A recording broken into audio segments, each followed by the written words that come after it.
Hoy, esta película se ha convertido en una obra legendaria del cine mundial, un símbolo casi intocable de la obsesión y la ambición humanas. Pero precisamente esa veneración ha creado una zona de silencio, porque cuanto más elevada es una obra, menos se cuestiona aquello que quedó fuera del encuadre, ya que detrás de esta travesía épica no solo hubo selva, ríos y aspiraciones artísticas, sino que también existió un vacío, un costo humano y moral que nunca apareció en los créditos finales, y durante décadas, mientras se hablaba únicamente de genialidad, de locura creativa y de una autenticidad absoluta, pocos han reconocido que el éxito de esta película se construyó sobre una cadena de cosas dejadas atrás bajo el resplandor de la gloria, zonas oscuras y decisiones que el público casi nunca llegó a ver, de modo que la pregunta final no es si esta película es grande o no,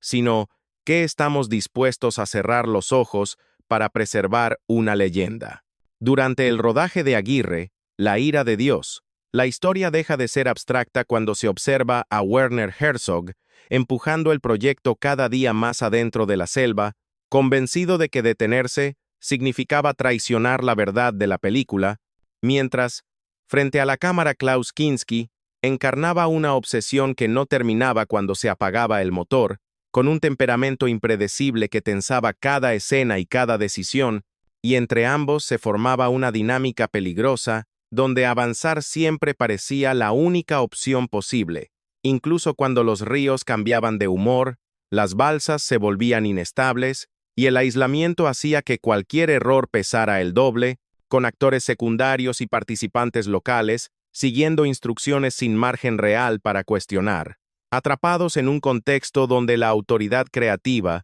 la presión del tiempo y la promesa de una obra irrepetible empujaban los límites cada vez más lejos, de modo que lo que hoy se recuerda como autenticidad absoluta comenzó a construirse a partir de señales concretas, de advertencias no formuladas y de decisiones humanas muy específicas que, vistas ahora, revelan que nada de aquello ocurrió por simple casualidad, sino dentro de un entorno donde el riesgo se fue normalizando escena tras escena. Durante el rodaje de Aguirre, La ira de Dios, uno de los incidentes más graves ocurrió durante una escena en el río, cuando una balsa perdió el control en una corriente violenta y varios figurantes indígenas estuvieron a punto de morir arrastrados por el agua, un episodio que dentro del equipo fue percibido como una advertencia clara de que el riesgo había cruzado un límite peligroso, pero que nunca se comunicó oficialmente como un hecho grave,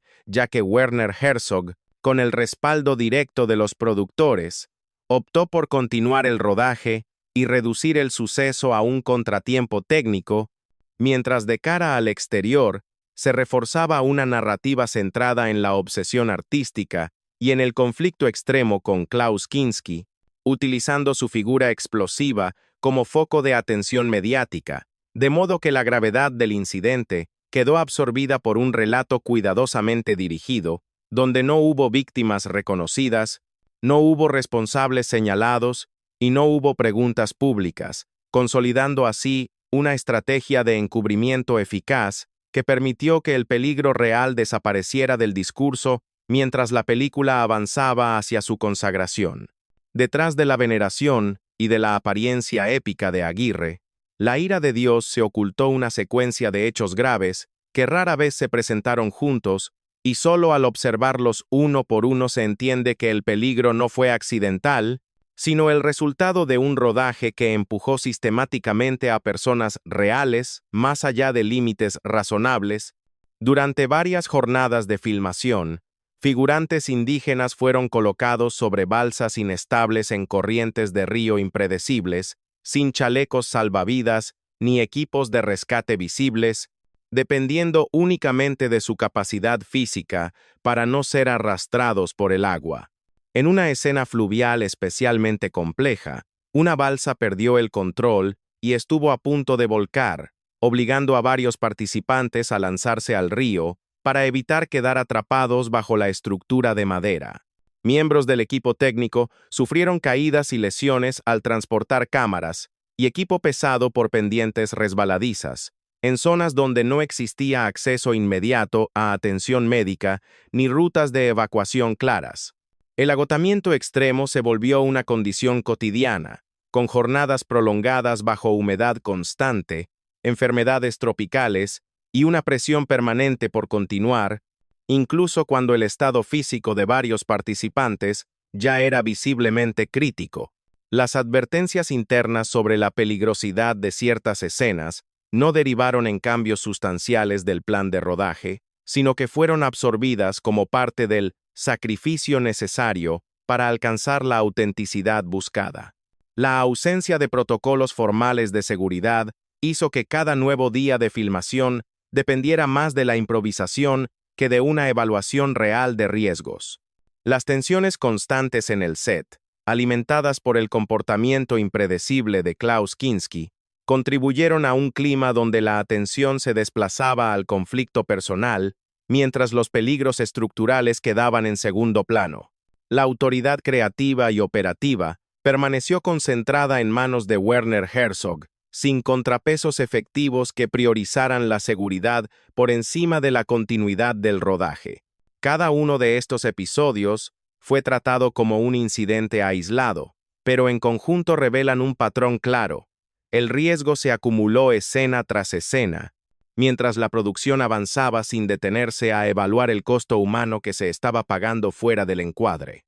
Con el paso del tiempo, Aguirre, La ira de Dios fue elevada al estatus de obra maestra, estudiada, celebrada y preservada como un hito del cine mundial, una película que definió una forma radical de entender la ambición artística y la relación entre el ser humano y la obsesión, y esa consagración hizo que su imagen quedara fijada en un lugar casi intocable, donde el impacto estético y la influencia cultural eclipsaron por completo las condiciones en las que fue creada, porque la película siguió circulando, proyectándose y analizándose como un objeto puro, separado de las personas reales que la hicieron posible, de modo que el relato dominante conservó la grandeza, pero perdió la memoria del costo. Y así, mientras la obra sobrevivió y se fortaleció con el tiempo, las preguntas sobre el precio humano pagado durante su gestación quedaron suspendidas en una zona incómoda,